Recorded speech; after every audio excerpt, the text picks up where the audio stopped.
उत्ते आपां नूं पहलां महिमा दसी अपनी, फिर मन्नण दी महिमा सुनाई। तो जिहड़ा मन्नण है, मन्ने की गत कही न जाए, जे को कहे पिछे पछताए, कागद कलम न लिखण हार, मन्ने का बह करन विचार, ऐसा नाम निरंजन। ये थोड़ा नन्ने नूं अंकड़ा ते उत्ते टिप्पी भी लगी है निरंजन। ये कणाणा लाउंदे ने निरंजन, निरंजन नहीं निरंजन होए, जे को मन न जाने मन कोए। पहले मन नूं मैं तां जोर नाल बोलिया, पहले मन ते टिप्पी लगी हुई है, फिर अगे मन। जे कोई मन दे अंदर नाम दा मनन करना जाने, वो कोई परमेश्वर दा स्वरूप ही बन जाता है। मनन दा की लाभ है? मनना पहला तो इत्थे ही खड़ जाना आपां ने। आ जिहड़ा मन्ना ना, पहला तो मन्ने की गत कही ना जाए, मन्ने ते नन्ने नूं एक ला।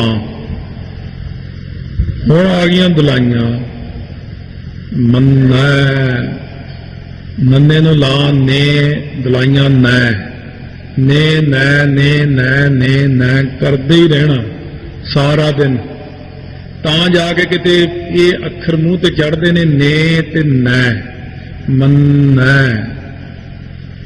इस प्रकार दे नाल मन्ना मन्ना तां ये, क्योंकि ये बहुत घाटा पै जांदा जे चार पौड़ियां मन्नण दियां विच जिन्नियां दुलाइयां छड्ड गए।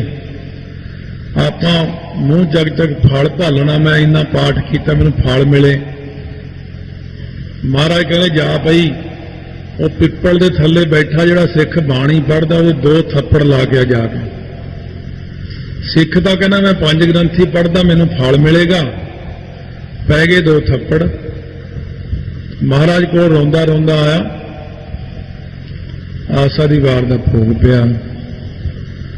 महाराज तुसीं कहने बाणी पढ़ के जमदूतां दी चोट नहीं पैंदी, मन्ना मोह चोटां ना खाए। मैनू बाणी पढ़न दे वेले एक सिख ने जाके तुहाडे पहरेदार ने थप्पड़ मारे। महाराज सच्चे पातशाह कहने किन्नी क दर्द हुई थप्पड़ां दी? कहने महाराज काफी पीड़ हुई मेरे मूँह ते। कहने जे भाई ये तो थप्पड़ वजे, जे तेरियां उंगलां तोड़ीए फिर? कहने फिर तो बहुत दर्द होगी, चीकां मारांगा। महाराज कहने तू बाणी पढ़दे साडियां उंगलां तोड़दियां, तैन तो थप्पड़ वजे आ, थोड़ा दर्द होया, मेरियां उंगलां तोड़दियां।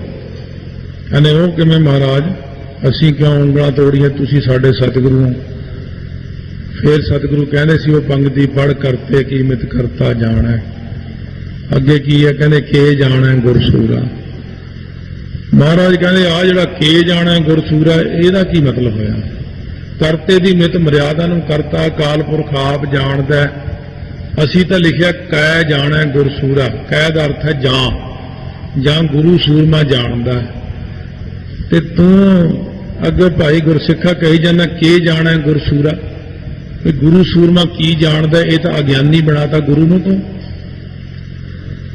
इस करके जब तक लावां दलावां सही नहीं, उदों तक अर्थां की भी पहचान सही नहीं हुंदी।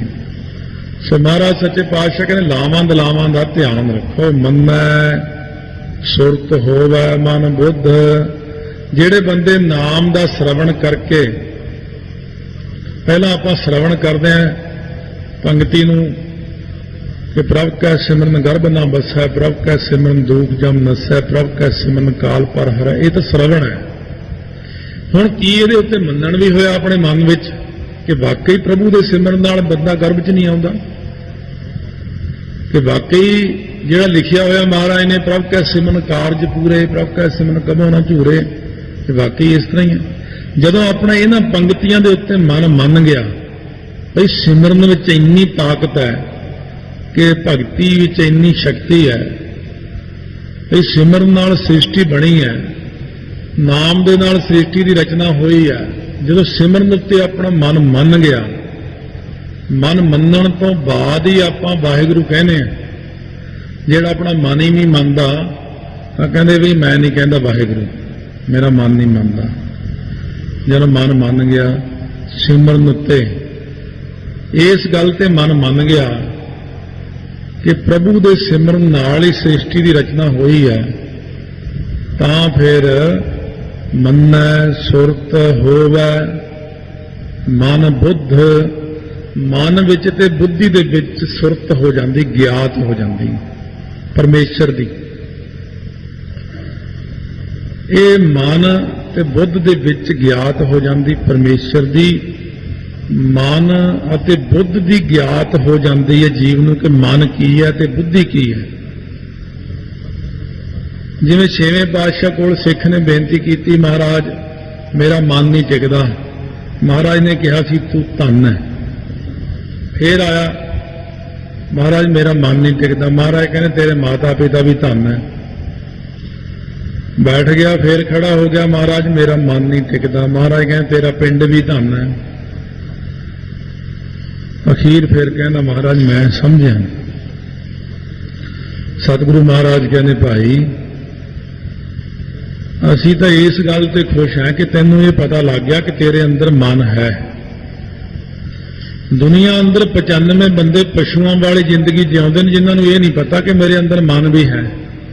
जदों बंदे नूं ये पता लग जाए कि मेरा मन नहीं टिकदा ते बहुत खुशी की गल है।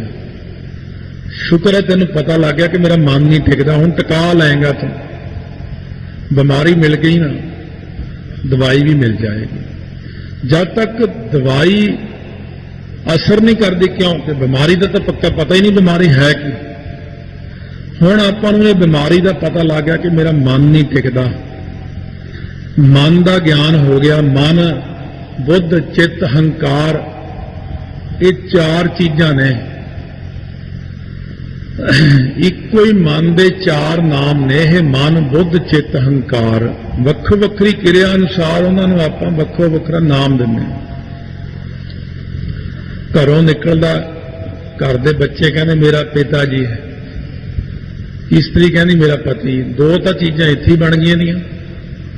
जो सड़क ते जाके खड़ा हो जाता है, बस विच चढ़ गया कहने सवारी आ गई, वही बंदा सवारी बन गया। जदों उतर गया अगे गया किसी दुकान ते, बई कोई चीज खाइए पीए, दुकानदार कहना गाहक आ गया। तेरे नौ ही बड़े ने, तू पिता भी है, पुत्र भी है, गाहक भी है, सवारी भी है, तो तेरा हिसाब है तो बदलते रहना खिर खिर काल दे अंदर। इस करके जिवें एक बंदे दे कई नाम ने, इस तरह मन दे 4 नाम ने जिन्हों कहने मन। इनू आपां मन उदों कहने जदों संकल्पो विकल्पो ही मनो। जदों अपना मन संकल्प ते विकल्प करदा उदों इनू मन कहंदे हैं। इसे मन दे अंदर जदों संसार जिहड़ा झूठा है सच्चा प्रतीत होण लग जे अते परमेश्वर झूठा प्रतीत होण लग जे, ਉਹਨੂੰ कहने बुद्धि। बुद्धि का काम नहीं है कि रब नूं झूठा जानती है, क्योंकि मंद बुद्धि है अते संसार नूं सच्चा जानती है। फिर आउंदा चित्त। ये कहते चित्त दीयां चितवणियां जदों करदा, मन दे अंदर चितवणियां करदा गंदियां कई प्रकार दियां, इसे मन नूं चित्त कह दिंदे ने। फिर अज तां मेरा चित्त नहीं करदा। फिर आउंदा हंकार। जदों ये कहना मैं बंदा हाँ, मैं बहुत ये वो कई कुछ कहता अपने आप नूं, इसे मन का नाम उदों हंकार पै जाता है। इस करके एक मन दे 4 प्रकार दे नाम ने जिन्हां नूं चतुष्टा कहते हैं। चतुष्टा 4 हिस्सियां करके नूं मन बुद्ध चित्त हंकार कहा। बंदे नूं मन दे अंदर सुरत दा अर्थ है ज्ञात हो जाती कि मेरा मन की है। मन तू जोत स्वरूप है, अपना मूल पछाण ये भी ज्ञात हो गई है। पता लग गया कि मन ही परमेश्वर है। ते बुद्धि का ज्ञान भी इसनूं हो गया नाम दे मनन करके कि जिहड़ी मेरी बुद्धि है ये आत्मक विषैणी नहीं है, ये मेरी बुद्धि मंद बुद्धि है। क्यों? कि मेरी बुद्धि तो संसार में सच्चा मनी जाती है। ये मन प्यारिया तू सदा सच संभाले, यह कुटुंब तू जे देखदा चलै नाही तेरा नाले, साथ तेरा चलै नाही तिस नाल क्यों चित लाइया, ऐसा काम मूरे ना कीचे जित अंत पछोताइया। सतगुरु का उपदेश सुन तू होया तेरा नाले, कह नानक मान प्यारे तू सदा सच संभाले। ये आत्मक विषैणी बुद्धि कहती है। पर जदों यह इंसान अपने धीआं पुत्रां पदार्थां विच फस जांदा, खाण पीण विच, उदों मंद बुद्धि कारण फसदा है। मंद बुद्धि करके बंदा थोड़े पैसे पिछे बंदियां नूं मार दिंदे ने, मंद बुद्धि करके लड़ाई झगड़े हो जाते हैं। सो इस करके महाराज कहने जे नाम का मनन करिए तो फिर इस बंदे नूं ज्ञान हो जाता, मन का ते बुद्धि का भी ज्ञान हो जाता है, मन विच ते बुद्धि विच सुरत हो जाती है, श्रेष्ठ प्रीति हो जाती है नाम दे सिर्फ मनन करके। जदों नाम विच मन मन गया, वाहिगुरू वाहिगुरू वाहिगुरू वाहिगुरू वाहिगुरू करदियां करदियां मन अते बुद्ध दे विच ज्ञात हो जाती कादी, परमेश्वर दी। मन सुरत होवे मन बुद्ध, मन अते बुद्ध दे विच तिन्नां लोकां दी सुरत हो जाती है। मन अते बुद्ध दे विच शब्द ते सुरत दा मिलाप हो जाता, सुरती उत्थे चली जाती है। सुरत ये हो जाती है कि मैनू शब्द नाल जोड़ना चाहिए, तिन्ना भवनां दी सोझी हो जाती है। मन्ना सुरत होवे मन बुद्ध, नाम दे श्रवण करन नाल सुरती जोड़न दा ढंग आ जांदा है अते मन दा ज्ञान हो जाता है कि मन नूं किवें टिकाउणा है, बुद्धि की चीज़ है इहदा भी ज्ञान हो गया। जदों ये सिर्फ नाम जपण नाल ही ज्ञान हुंदा, अंतरीव पड़दे हुंदे ने, एक एक तह खुलदी जांदी अंदरों, बड़ी बरीक तह जो खुल जाती तो अंदर बहुत बड़ा ज्ञान हो जाता है। जदों मन अते बुद्ध प्रकाशमान हो गए, सुरती हो गई, मन्ना सगल भवन की सुध, फिर सारिया भवनां दी तिन्नां लोकां दी सत आकाश सत पताल, पाताला पाताल लख आगासां आगास दी भी सुध हो जाती कि जिथे मर्जी जाओ, जिथे चित करे इत्थों बैठे जाओ, इन्नी सोझी हो जाती है। मन अते बुद्ध दे विच सुरत जिहड़ी वेदां दीयां सुरतियां दा ज्ञान भी हो जाता नाम दे मनन करके। सारी नाम दी शक्ति है, क्योंकि नाम है बहुत वड्डी बख्शिश जिन्हां कोल आ जाती है, वो किते फिर आपां नूं मिलदे थोड़ी, वो चुप गुड़प हो के एक पासे बैठ के चले जाते हैं, किसी नाल गल नहीं करते, मेरा पर्दा ज़ाहिर ना हो जाए, किसी को पता ना लग जाए मेरा, वो मिलते ही नहीं किसी को, क्योंकि उन्होंने अंदर बड़ी वड्डी चीज प्राप्त हो गई। मन्ना सगल भवन की सुध, सारे जोड़े भवन ने अपने शरीर के अंदर दसम द्वार है, हिरदा है, आज्ञा चक्र है, त्रिकुटी है, विशुद्ध चक्र है, अनहत अनाहत चक्र है, मणिपूरक चक्र है, मूलाधार चक्र है, सुधाराष्टान चक्र है, इन्हां दा ज्ञान अंदर अंदर हो जाता। ये तो सारिया भवनां दी सुध, सगल भवन की सुध, जिहड़ी भवन किहनूं कहंदे ने, जागृत सुपन सुखोपत तिन्ना अवस्था का ज्ञान हो जाता अंदर। फिर सगल भवन की सुध विच आउंदा कि जागृत सुपन सुखोपत का जिहड़ा साक्षी रूप आत्मा है वह ज्ञान हो जाता। मन्ना सगल भवन की सुध, सारिया जिहड़े भवन ने, जिन्ने भवन ने, इन्हां दे देवतियां दे, इन्हां दी सुध हो जाती है। भाव की हरेक चीज दी ही सुध हो गई जे भवन अखर आ गया ना, क्योंकि भवन नाम घर दा है, 6 घर 6 गुर 6 उपदेश, इन्हां दी भी सोझी हो जाती है। प्रतख घर दी भी सोझी हो जाती है, हिरदे रूप घर दी भी सोझी हो जाती है, साध संगत रूपी घर दी भी सोझी। जब सोझी ही खुल गई तो सारी सोझी खुल जाती। ये नहीं हो सकता कि ये बंदा संजाखा है तो इनू आ सामने बैठी संगत नजर नहीं आ रही, पर महाराज नजर आ रहे हैं, ਜਾਂ भी इनू फलानी चीज नहीं दिखती। वैसे तो बेचारे नूं सारा कुछ दिखता, पर सरोवर नहीं दिखिया। ये किवें हो प्रकार जिहदियां अंदरलियां अखां खुल जांदियां ने, ਉਹਨੂੰ सारा कुछ ही नजर आउण लग पैंदा है, सारे प्रकार की सोझी आ जाती है। सुध नाम शुद्धि का है, पवित्रता का है। मन्ना सगल भवन की सुध, सो सारियां दी जिहड़ी सुध है ना, पवित्रता, ਉਸ ਜੀਵ ਦੇ ਵਿੱਚ ਆਜ ਨਹੀਂ ਸਾਰਿਆਂ ਨਾਲੋਂ ਵੱਧ ਸ਼ੁੱਧ ਪਵਿੱਤਰ ਹੋ ਜਾਂਦਾ। ਮੰਨੈ ਮੋਹ ਚੋਟਾਂ ਨਾ ਖਾਏ। ਨਾਮ ਦਾ ਮੰਨਣ ਕਰਨੇ ਕਰਕੇ ਮੰਨਣ ਇਉਂ ਹੁੰਦਾ ਕਿ ਮੂੰਹ ਚੋਂ ਊਂ ਤਾਂ ਵਾਹਿਗੁਰੂ ਵਾਹਿਗੁਰੂ ਕਹੀ ਜਾਣਾ ਤੇ ਅੰਦਰ ਭਰੋਸਾ ਨਾ ਹੋਣਾ। ਅੰਦਰ ਭਰੋਸਾ ਨਹੀਂ ਹੈ। ਕਹਿੰਦੇ ਤੂੰ ਵਾਹਿਗੁਰੂ ਵਾਹਿਗੁਰੂ ਕਿਉਂ ਕਿਹਾ? ਫਿਰ ਕਹਿੰਦੇ ਸੰਗਤ ਕਹਿੰਦੀ ਸੀ, ਮੈਂ ਵੀ ਨਾਲ ਨਾਲ ਕਹੀ ਗਿਆ। ਬੱਧਾ ਚੱਟੀ ਜੋ ਭਰੇ, ਨਾ ਗੁਣ ਨਾ ਉਪਕਾਰ। ਇੱਕ ਤਾਂ ਰੋ ਰੋ ਕੇ ਕਹਿੰਦੇ ਵਾਹਿਗੁਰੂ ਵਾਹਿਗੁਰੂ, ਕਾ ਟਾਈਮ ਮੁੱਕੇਗਾ ਚੱਲੀਏ। ਇੱਕ ਸ਼ੌਂਕ ਨਾਲ ਕਹਿੰਦੇ ਨੇ ਕਿ ਵੀ ਹੋਰ ਕਹਾਓ ਵਾਹਿਗੁਰੂ ਵਾਹਿਗੁਰੂ, ਕਿਉਂਕਿ ਉਹ ਅੰਦਰੋਂ ਕਹਿੰਦੇ ਨੇ। ਸੋ ਮਹਾਰਾਜ ਕਹਿੰਦੇ ਜਿਹੜਾ ਨਾਮ ਦਾ ਮੰਨਣ ਕਰਦਾ ਹੈ, ਮੰਨਣ ਕਰਕੇ ਪਿਆਰ ਤੇ ਸ਼ੌਂਕ ਪ੍ਰੇਮ ਨਾਲ ਵਾਹਿਗੁਰੂ ਵਾਹਿਗੁਰੂ ਕਹਿੰਦਾ ਹੈ, ਉਹਨਾਂ ਨੂੰ ਜਮਦੂਤਾਂ ਦੀਆਂ ਚੋਟਾਂ ਨਹੀਂ ਖਾਣੀਆਂ ਪੈਂਦੀਆਂ। ਮੂੰਹ ਦੇ ਉੱਤੇ ਚੋਟਾਂ ਨਹੀਂ ਖਾਂਦੇ, ਲਾਂਤਾਂ ਰੂਪੀ ਚੋਟਾਂ ਨਹੀਂ ਖਾਂਦੇ। ਸੋ ਇਸ ਪ੍ਰਕਾਰ ਦੇ ਨਾਲ ਮੋਹ ਚੋਟਾਂ ਨਾ ਖਾਏ, ਮੋਹ ਦੀਆਂ ਸੱਟਾਂ ਨਹੀਂ ਖਾਂਦੇ। ਕਿਉਂਕਿ ਮੋਹ ਦੀਆਂ ਚੋਟਾਂ ਵੀ ਹੁੰਦੀਆਂ ਨੇ।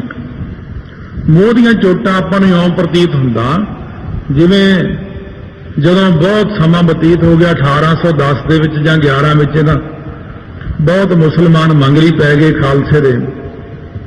ਸਿੰਘ ਤਾਂ ਜੰਗਲਾਂ 'ਚ ਚਲੇ ਗਏ। ਇਹਨਾਂ ਨੇ ਕੀ ਕੀਤਾ, ਮੀਰ ਮਨੂੰ ਹੁਣਾਂ ਨੇ ਪਿੰਡਾਂ ਦੇ ਵਿੱਚ ਜਾ ਕੇ ਪਰਿਵਾਰ ਚੁੱਕ ਲਿਆਂਦੇ। ਪਰਿਵਾਰ ਚੁੱਕ ਕੇ ਲਿਆਂਦੇ ਤੇ ਮਾਈਆਂ ਨੂੰ ਆਖਣ ਤੁਸੀਂ ਮੁਸਲਮਾਨੀਆਂ ਬਣੋ। ਹੁਣ ਸਿੱਖ ਬੀਬੀਆਂ ਤਿਆਰ ਪਰ ਤਿਆਰ ਨਾਮ ਜਪਣ ਵਾਲੇ ਨਹੀਂ ਬਣਦੇ। ਉਹਨਾਂ ਦੇ ਸਾਹਮਣੇ ਉਹਨਾਂ ਦੇ ਬੱਚਿਆਂ ਦੇ ਟੋਟੇ ਟੋਟੇ ਕਰਤੇ। ਉਹਨਾਂ ਨੂੰ ਇਹ ਸੀ ਕਿ ਮੋਹ ਵਿੱਚ ਆ ਕੇ ਮੰਨ ਜਾਣਗੇ। ਮੋਹ ਦੀਆਂ ਸੱਟਾਂ ਮਾਰੀ ਇਹਨਾਂ ਨੂੰ। ਇਹ ਮੋਹ ਦੀ ਸੱਟ ਮਾਰਨੀ ਕਹਿੰਦੇ ਇਹਨੂੰ। ਫਿਰ ਉਹਨਾਂ ਨੂੰ ਕੋੜੇ ਮਾਰੇ ਗਏ। ਬੱਚਿਆਂ ਨੂੰ ਹਾਰ ਬਣਾ ਕੇ ਟੋਟੇ ਟੋਟੇ ਕਰਕੇ ਉਹਦੇ ਗਲਾਂ 'ਚ ਪਾਤੇ ਵੀ ਹੋ ਸਕਦਾ ਮੋਹ ਦੀ ਸੱਟ ਵੱਜੇ ਇਹਨੂੰ। ਪਰ ਉਹ ਸਿਦਕੀ ਰਹੀਆਂ। ਉਹਨਾਂ ਨੇ ਮੋਹ ਦੀ ਸੱਟ ਲੱਗਣ ਨਹੀਂ ਦਿੱਤੀ ਆਪਣੇ ਉੱਤੇ। ਨਾਮ ਦਾ ਮੰਨਣ ਕਰਨ ਵਾਲੇ ਨੂੰ ਮੋਹ ਦੀ ਸੱਟ ਵੀ ਨਹੀਂ ਲੱਗਦੀ ਤੇ ਮੂੰਹ ਦੇ ਉੱਤੇ ਪ੍ਰਤੱਖ ਲਾਹਨਤਾਂ ਵੀ ਨਹੀਂ ਪੈਂਦੀਆਂ। ਪ੍ਰਤੱਖ ਮੂੰਹ ਦੇ ਉੱਤੇ ਉਹਨਾਂ ਦੇ ਫੱਟ ਵੀ ਨਹੀਂ ਵੱਜਦੇ, ਕਿਉਂਕਿ ਮੂੰਹ ਦੇ ਉੱਤੇ ਜਮਦੂਤ ਬਹੁਤ ਕੁੱਟ ਫੇਰਦੇ ਨੇ। ਇਹ ਗੁਰਬਾਣੀ ਵਿੱਚ ਹੀ ਸਾਰਾ ਕੁਝ ਆਈ ਜਾਂਦਾ। ਇਸੇ ਪ੍ਰਕਾਰ ਜਿਹੜੇ ਬੰਦੇ ਨੇ ਮੂੰਹ ਦੇ ਉੱਤੇ ਸੱਟਾਂ ਵੱਜਦੀਆਂ ਨੇ, ਸੋ ਸੰਖ ਸੂਰ ਮੋਹ ਪਖਸਾਰ, ਮੂੰਹ ਦੇ ਉੱਤੇ ਲੋਹਾ ਵੱਜਦਾ, ਤਲਵਾਰਾਂ ਵੱਜਦੀਆਂ ਨੇ, ਉਹ ਵੀ ਨਹੀਂ ਵੱਜਦੀਆਂ। ਨਾਮ ਮੰਨਣ ਕਰਨ ਵਾਲਿਆਂ ਨੂੰ ਰੋਗਨ ਤੇ ਅਰ ਸੋਗਨ ਤੇ ਜਲ ਜੋਗਨ ਤੇ ਬਹੁ ਭਾਂਤ ਬਚਾਵੈ। 17 ਨੇਕ ਚਲਾਕ ਕਹਾਵਤ ਤਾਂ ਨੇਕ ਨਾ ਲਾਗਨ ਪਾਵੈ। ਇੱਕੋ ਪੰਕਤੀ ਵਿੱਚ ਬਹੁਤ ਕੁਝ ਹੈ। ਉਹਦੇ ਵਿੱਚੋਂ ਜਦੋਂ ਨਿਕਲਣਾ ਸ਼ੁਰੂ ਹੁੰਦਾ ਨਾ ਸਾਰਾ ਕੁਝ, ਉਦੋਂ ਆਪਾਂ ਨੂੰ ਇਸ ਚੀਜ਼ ਦਾ ਗਿਆਨ ਬਾਅਦ ਵਿੱਚ ਹੋਵੇਗਾ। ਮੰਨੈ ਜਮ ਕੈ ਸਾਥ ਨਾ ਜਾਏ। ਜਿਹੜਾ ਨਾਮ ਦਾ ਮੰਨਣ ਕਰਨ ਵਾਲਾ ਕੈ ਅੱਖਰ ਹੈ, ਜਮ ਕੇ ਸਾਥ ਨਾ ਜਾਏ। ਕੇ ਤੇ ਕੈ, ਇੱਥੇ ਕੈ ਲਿਖਿਆ ਹੋਇਆ ਹੈ। ਮੰਨੈ ਜਮ ਕੈ ਸਾਥ ਨਾ ਜਾਏ। ਨਾਮ ਦਾ ਮੰਨਣ ਕਰਨ ਵਾਲਾ ਜਮਦੂਤਾਂ ਦੇ ਨਾਲ ਨਹੀਂ ਜਾਂਦਾ। ਜਮਦੂਤ ਉਹਨੂੰ ਲੈਣ ਹੀ ਨਹੀਂ ਆਉਂਦੇ। ਜੇ ਆ ਵੀ ਜਾਣਗੇ ਨੇੜੇ ਲੱਗ ਸਕਦੇ। ਸੋ ਜਿਵੇਂ ਮੰਗਲੀ ਪਿੰਡ ਪੈਂਦਾ ਇੱਥੇ ਲਾਗੇ, ਰਾਮਪੁਰ ਰੇਰੂ ਸਾਹਿਬ ਦੇ ਕੋਲੇ ਮੰਗਲੀ ਪਿੰਡ ਦਾ ਸਰਦੂਲ ਸਿੰਘ ਬਾਬਾ ਗੁਰਬਚਨ ਸਿੰਘ ਜੀ ਖਾਲਸਾ ਨਾਲ ਹੁੰਦਾ। ਉਹ ਸੰਗਤ ਵਿੱਚ ਹੀ ਸਾਰੇ ਬੈਠੇ ਸੀਗੇ। ਸੁਤੇ ਸਿੱਧੀ ਕਥਾ ਤੋਂ ਬਾਅਦ ਦੀ ਗੱਲ ਹੈ। ਕਹਿੰਦਾ ਮਹਾਰਾਜ ਮੈਨੂੰ 5 ਪਿਆਰੇ ਦਿਖੀ ਜਾਂਦੇ ਨੇ। ਕਹਿੰਦੇ ਕਿੱਥੇ ਖੜੇ? ਕਹਿੰਦੇ ਆਹ ਦੇਖੋ ਸਾਹਮਣੇ ਭਾਈ ਦਇਆ ਸਿੰਘ, ਭਾਈ ਧਰਮ ਸਿੰਘ ਸਾਰੇ ਖੜੇ ਨੇ। ਤੇ ਕਹਿੰਦੇ ਮੈਨੂੰ ਕਹਿੰਦੇ ਆਨੰਦ ਸਾਹਿਬ ਦਾ ਪਾਠ ਕਰ ਲੈ, ਫਿਰ ਤੈਨੂੰ ਲੈ ਕੇ ਜਾਣਾ। ਫਿਰ ਇਹ ਆਨੰਦ ਸਾਹਿਬ ਦਾ ਸਾਰਾ ਪਾਠ ਬੋਲ ਕੇ ਕੀਤਾ ਉਹਨੇ। ਜਦ ਭੋਗ ਪਾਤਾ ਆਨੰਦ ਸਾਹਿਬ ਦਾ, ਫਤਿਹ ਬੁਲਾ ਕੇ ਤੁਰਦਾ ਬਣਿਆ। ਤੇ ਇਸ ਕਰਕੇ ਮਹਾਰਾਜ ਦੇ ਪਿਆਰਿਆਂ ਨੂੰ ਤਾਂ ਲੈਣ ਵਾਸਤੇ 5 ਪਿਆਰੇ ਆਉਂਦੇ ਨੇ, ਜਾਂ ਆਪ ਆਉਂਦੇ ਨੇ, ਜਾਂ ਕੋਈ ਮਹਾਂਪੁਰਸ਼ ਦੀ ਜੋੜੀ ਲੱਗਦੀ। ਇਹ ਜਥੇ 'ਚ ਕਈ ਚੀਜ਼ਾਂ ਹੁੰਦੀਆਂ ਨੇ ਨਾਲ ਨਾਲ। ਤੇ ਇਸੇ ਤਰ੍ਹਾਂ ਹੀ ਸੋ ਬੋਪਾ ਰਾਏ ਪਿੰਡ ਦਾ ਹੁੰਦਾ ਸੀ ਸਰਦਾਰਾ ਸਿੰਘ ਇੱਕ। ਜਦੋਂ ਉਹਦਾ ਅੰਤਮ ਸਮਾਂ ਆਇਆ ਤਾਂ ਘਰਦਿਆਂ ਨੂੰ ਕਹਿੰਦਾ ਬਾਬਾ ਅਤਰ ਸਿੰਘ ਜੀ ਮਸਤੂਆਣੇ ਆਇਆ, ਮੈਨੂੰ ਲੈਣ ਆ ਗਏ। ਉਹਨਾਂ ਦਾ ਪ੍ਰੇਮੀ। ਇਸ ਪ੍ਰਕਾਰ ਜਿਹੜੇ ਜਿਹੜੇ ਮਹਾਤਮਾ ਨਾਲ ਜਿਨ੍ਹਾਂ ਦਾ ਪ੍ਰੇਮ ਹੁੰਦਾ, ਜਾਂ ਤਾਂ ਉਹ ਲੈਣ ਆ ਜਾਂਦੇ ਨੇ, ਤੇ ਜਾਂ 5 ਪਿਆਰੇ, ਜਾਂ ਹੋਰ ਕਿਸੇ ਦੀ ਡਿਊਟੀ ਵੀ ਲੱਗ ਜਾਂਦੀ। ਕਈ ਵਾਰੀ ਫਲਾਣੇ ਨੂੰ ਲੈ ਕੇ ਆਉਣਾ, ਜਾਂ ਕਈਆਂ ਨੂੰ ਗੁਰੂ ਸਾਹਿਬ ਆਪ ਮਿਲ ਜਾਂਦੇ ਨੇ। ਜਿਵੇਂ ਮਸਤੂਆਂ ਵਾਲੇ ਬਾਬਾ ਅਤਰ ਸਿੰਘ ਜੀ ਦੇ ਪ੍ਰੇਮੀ ਸੀ ਕਰਤਾਰ ਸਿੰਘ, ਉਹ ਕਰਤਾਰ ਸਿੰਘ ਨੂੰ ਆਪ 10ਵੇਂ ਪਾਤਸ਼ਾਹ ਘੋੜੇ ਤੇ ਬਿਠਾ ਕੇ ਪਿਛਲੇ ਪਾਸੇ ਆ ਰਾਸਤੇ 'ਚ ਬਾਬਾ ਜੀ ਆਉਂਦੇ ਸੀ, ਆ ਖੇਤਾਂ 'ਚ ਤੁਰੇ ਮਿਲੇ, ਕਹਿੰਦੇ ਅਤਰਸਿਆ ਅਸੀਂ ਆ ਕਰਤਾਰ ਸਿੰਘ ਨੇ ਭਾਈ ਤੇਰੀ ਬੜੀ ਸੇਵਾ ਕੀਤੀ ਆ, ਜਿਹੜਾ ਗੁਰਸਿੱਖ ਦੀ ਸੇਵਾ ਕਰੇ ਭਾਈ ਮੈਨੂੰ ਬੜਾ ਪਿਆਰਾ ਲੱਗਦਾ, ਇਹਨੂੰ ਅਸੀਂ ਸੱਚਖੰਡ ਲੈ ਚੱਲੇ, ਇਹਦੇ ਘਰਦਿਆਂ ਨੂੰ ਕਹਿ ਦੇ ਵੀ ਅਸੀਂ ਲੈ ਗਏ ਇਹਨੂੰ, ਵੀ ਕੋਈ ਵਿਰਾਗ ਨਾ ਕਰਿਓ, ਅਖੰਡ ਪਾਠ ਕਰਾਇਓ, ਬਸ ਕੋਈ ਵਿਰਾਗ ਨਹੀਂ ਕਰਨਾ, ਰੋਣਾ ਨਹੀਂ। ਕਿਉਂ ਮਹਾਰਾਜ ਕਹਿੰਦੇ ਮੰਨਾ ਜਮ ਕੇ ਸਾਥ ਨਾ ਜਾਏ। ਜਿਹੜਾ ਗੁਰੂ ਗ੍ਰੰਥ ਸਾਹਿਬ ਨੂੰ ਮੰਨਦਾ, ਗੁਰੂ ਜਿਹੜਾ ਮੰਨਦਾ ਗੁਰੂ ਗ੍ਰੰਥ ਸਾਹਿਬ ਦੇ ਹਰ ਇੱਕ ਬਚਨ ਨੂੰ, ਜਿਹੜਾ ਮੰਨਦਾ 10ਵੇਂ ਪਾਤਸ਼ਾਹ ਦੇ ਹਰੇਕ ਬਚਨ ਦੇ ਉੱਤੇ ਪਹਿਰਾ ਦਿੰਦਾ ਹੈ, ਦੇਖਣ ਨੂੰ ਬਚਨ ਛੋਟਾ ਲੱਗਦਾ ਹੁੰਦਾ ਪਰ ਹੁੰਦਾ ਉਹ ਬਚਨ ਬਹੁਤ ਵੱਡਾ। ਜੇ ਆਪਾਂ ਕਹੇ 5 ਕਕਾਰਾਂ ਦਾ ਕੀ ਫਾਇਦਾ, ਤੁਸੀਂ ਫਾਇਦਾ ਨਾ ਦੇਖੋ, ਤੁਸੀਂ ਪਾ ਲਓ, ਤੁਹਾਨੂੰ ਇਹ ਨਾਲ ਕੀ, ਐਵੇਂ ਆ ਬਹੁਤੇ ਦਿਮਾਗ ਨਹੀਂ ਲੜਾਈ ਦੇ ਹੁੰਦੇ ਵੀ ਅੰਮ੍ਰਿਤ ਛਕਣ ਦਾ ਕੀ ਫਾਇਦਾ, ਇਹੀਆਂ ਜਿਹੀਆਂ ਗੱਲਾਂ ਨਹੀਂ ਕਰੀਦੀਆਂ, ਨਿਆਣੇ ਵਾਲੀਆਂ ਗੱਲਾਂ ਨੇ ਇਹ ਤਾਂ ਉੱਥੇ ਕਰੀਦੀਆਂ ਜਿੱਥੇ ਆਪਾਂ ਨੂੰ ਪਤਾ ਨਾ ਹੋਵੇ। ਜਿੱਥੇ ਇੰਨੀ ਸ਼ਰਧਾ ਤੇ ਵਿਸ਼ਵਾਸ ਹੈ ਫਿਰ ਉੱਥੇ ਬੇਵਿਸ਼ਵਾਸੀ ਕਿਉਂ ਕਰਨੀ ਹੈ, ਫਿਰ ਕਿਉਂ ਕਹਿਣਾ ਅੰਮ੍ਰਿਤ ਦਾ ਕੀ ਫਾਇਦਾ, ਫਲਾਨੀ ਗੱਲ ਦਾ ਕੀ ਫਾਇਦਾ। ਇੱਥੇ ਤਾਂ ਫਾਇਦਾ ਹੀ ਫਾਇਦਾ ਹੈ, ਫਾਇਦਾ ਹੀ ਫਾਇਦਾ, ਹਰ ਗੱਲ ਦਾ ਹੀ ਫਾਇਦਾ, ਨੁਕਸਾਨ ਤਾਂ ਗੁਰੂ ਘਰ 'ਚ ਕਿਸੇ ਗੱਲ ਤੋਂ ਆਪਾਂ ਨੂੰ ਹੋਣ ਹੀ ਨਹੀਂ ਲੱਗਿਆ। ਐਸਾ ਨਾਮ ਨਿਰੰਜਨ ਹੋਏ, ਇਹੋ ਜਿਹਾ ਪਰਮੇਸ਼ਰ ਦਾ ਨਾਮ ਮਾਇਆ ਕਾਲਖ ਤੋਂ ਰਹਿਤ। ਤੇ ਜਿਹੜਾ ਕੋਈ ਮਨ ਦੇ ਅੰਦਰ ਮੰਨਣ ਕਰ ਲਵੇ ਇਹ ਜੇ ਨਾਮ ਨੂੰ, ਜੇ ਕੋ ਮਨ ਜਾਣੈ ਮਨ, ਜੇ ਕੋ ਮਨ ਦੇ ਵਿੱਚ ਮੰਨਣ ਕਰਨਾ ਜਾਣੇ ਕੋਈ, ਉਹ ਜਿਹੜਾ ਕੋਈ ਹੈ ਨਾ, ਜਿਹੜਾ ਕੋ ਮੰਨਣ ਕਰਨਾ ਜਾਣੇਗਾ ਉਹ ਵੀ ਪਰਮੇਸ਼ਰ ਦਾ ਹੀ ਰੂਪ ਬਣ ਜਾਂਦਾ। ਨਾਮ ਦੇ ਮੰਨਣ ਕਰਨ ਵਾਲਾ ਨਾਮੀ ਨੂੰ ਜਪਦਾ ਜਪਦਾ ਖੁਦ ਹੀ ਨਾਮੀ ਬਣ ਜਾਂਦਾ, ਉਹ ਵੀ ਬ੍ਰਹਮ ਸਰੂਪ ਹੀ ਹੋ ਜਾਂਦਾ, ਅਤੇ ਉਹਦੇ ਨਾਲ ਰਹਿਣ ਵਾਲੇ ਵੀ ਬ੍ਰਹਮ ਸਰੂਪ ਹੋ ਜਾਂਦੇ ਨੇ, ਸਾਰੇ ਹੀ ਤਰ ਜਾਂਦੇ ਨੇ, ਸਾਰਿਆਂ ਉੱਤੇ ਬਖਸ਼ਿਸ਼ ਹੋ ਜਾਂਦੀ ਹੈ। ਸੋ ਐਸਾ ਮਹਾਰਾਜ ਨੇ ਆਪਾਂ ਨੂੰ ਮੰਨਣ ਦੀ ਪੌੜੀ ਰਾਹੀਂ ਉਪਦੇਸ਼ ਕਰਕੇ ਨਿਹਾਲ ਕੀਤਾ ਹੈ। ਸੋ ਆਓ ਨਾਮ ਦਾ ਮਨ ਮੰਨਣ ਕਰੀਏ ਮਨ ਦੇ ਅੰਦਰ ਕਿ ਵਾਕਈ ਨਾਮ ਬਹੁਤ ਵੱਡਾ ਹੈ। ਨਾਮ ਜਿੰਨਾ ਕੰਮਾਂ ਲਈ ਹੁਣ ਆਪਣਾ ਮਨ ਕਾਹਲਾ ਪਿਆ ਹੋਇਆ, ਉਹ ਮੈਂ ਜਾ ਕੇ ਫਲਾਨਾ ਕੰਮ ਕਰਨਾ ਹੈ, ਫਲਾਨਾ ਕੰਮ ਇਉਂ ਕਰਨਾ, ਸਾਰੇ ਕੰਮ ਇੱਥੋਂ ਬੈਠੇ ਹੀ ਹੋ ਸਕਦੇ ਨੇ, ਪਰ ਤੁਸੀਂ ਯਕੀਨ ਨਹੀਂ ਕਰਦੇ। ਇੱਥੋਂ ਬੈਠਾ ਮਹਾਰਾਜ ਸਾਰਾ ਕੰਮ ਕਰਦੇ, ਨਾਮ ਜਪਣ ਵਾਲੇ ਦਾ ਹਰੇਕ ਕੰਮ ਕਰਦੇ ਨੇ। ਜਾ ਕੇ ਜਦ ਬੜੇ ਬੜੇ ਮਹਾਂਪੁਰਸ਼ਾਂ ਦੀਆਂ ਡਿਊਟੀਆਂ ਦੇ ਸਕਦੇ 10ਵੇਂ ਪਾਤਸ਼ਾਹ, ਆਪਣਾ ਵੀ ਤਾਂ ਸਾਰਾ ਕੁਝ ਕਰ ਹੀ ਸਕਦੇ ਨੇ। ਜੇ ਤੁਸੀਂ ਇੰਨਾ ਵਿਸ਼ਵਾਸ ਕਰ ਲਓ ਮਹਾਰਾਜ ਉੱਤੇ ਤਾਂ ਸਤਿਗੁਰੂ ਸਾਰੇ ਕਾਰਜ ਰਾਸ ਕਰ ਸਕਦੇ ਨੇ, ਹਰੇਕ ਕੰਮ ਕਰ ਸਕਦੇ ਨੇ। ਜੇ ਮੰਨਣ ਕਰ ਲਈਏ ਮਨ ਦੇ ਅੰਦਰ ਵੀ ਜਿੰਨਾ ਸੰਗਤ ਵਿੱਚ 1 ਸਕਿੰਟ ਦਾ ਸਮਾਂ ਵੀ ਜੇ, ਇਹ 1 ਸਕਿੰਟ ਤੇ ਦੁਨੀਆ ਦੇ ਵਿੱਚ ਜਿੰਨਾ ਮਰਜ਼ੀ ਕੰਮ ਕਰੀ ਜਾ, ਉਹਦਾ ਤੇ 1 ਸਕਿੰਟ ਦਾ ਹੀ ਬੜਾ ਫਰਕ ਆ ਆਪਸ ਵਿੱਚ। ਸੰਗਤ ਵਿੱਚ ਬੈਠਿਆ 1 ਮਿੰਟ ਦਾ ਹੀ ਬੜਾ ਫਰਕ ਹੈ। 1 ਮਿੰਟ ਬੜਾ ਕੀਮਤੀ ਹੁੰਦਾ ਆਪਣਾ ਇੱਥੋਂ ਵਾਲਾ, ਤੇ ਜਿਹੜੇ ਬਾਹਰਲੇ ਆਪਾਂ ਜਾ ਕੇ ਜਿੱਥੇ ਗੱਪਾਂ ਗੱਲਾਂ ਇਹ ਉਹ ਕਰਨਾ, ਉਸ ਚੀਜ਼ ਦੀ ਕੋਈ ਕੀਮਤ ਨਹੀਂ ਹੈ। ਇੱਥੇ ਬੈਠਣ ਦੀ ਵੀ ਕੀਮਤ ਬਹੁਤ ਵੱਡੀ ਆਪਾਂ ਨੂੰ ਪ੍ਰਾਪਤ ਹੋ ਜਾਣੀ ਹੈ, ਨਾਮ ਜਪਣ ਦੀ ਕੀਮਤ ਮਿਲਣੀ ਹੈ। ਮਹਾਰਾਜ ਨੇ ਬੜੀ ਕਿਰਪਾ ਕਰਨੀ ਆ। ਆਓ ਪਿਆਰ ਨਾਲ ਨਾਮ ਨੂੰ ਆਪਣੇ ਕੰਨਾਂ ਨਾਲ ਸੁਣ ਕੇ, ਹਿਰਦੇ 'ਚ ਵਿਚਾਰ ਕੇ ਨਾਮ ਨੂੰ ਮੰਨੋ ਕਿ ਵਾਕਈ ਨਾਮ ਜਪਣ ਨਾਲ ਸਿਮਰੋ ਸਿਮਰ ਸਿਮਰ ਸੁਖ ਪਾਵੋ, ਕਲ ਕਲੇਸ਼ ਤਨ ਮਾਹੇ ਮਿਟਾਵੋ। ਹਿਰਦੇ ਦੇ ਅੰਦਰੋਂ ਸਾਰੇ ਕਲਾ ਕਲੇਸ਼ ਮਹਾਰਾਜ ਨੇ ਮੁਕਾ ਦੇਣੇ ਨੇ। ਤੇ ਪਹਿਲੀ ਅਸ਼ਟਪਦੀ ਨੂੰ ਧਿਆਨ 'ਚ ਰੱਖੋ, ਦੂਸਰੀ ਨੂੰ ਧਿਆਨ 'ਚ ਰੱਖੋ। ਇਹ ਦੇਖੋ ਨਾਮ ਦੀ ਮਹਿਮਾ ਕਿੰਨੀ ਕਰ ਰਹੇ ਮਹਾਰਾਜ। ਵਾਹਿਗੁਰੂ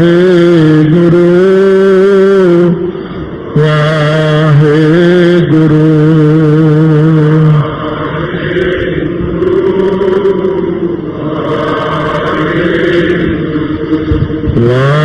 ਵਾਹਿਗੁਰੂ ਵਾਹਿਗੁਰੂ।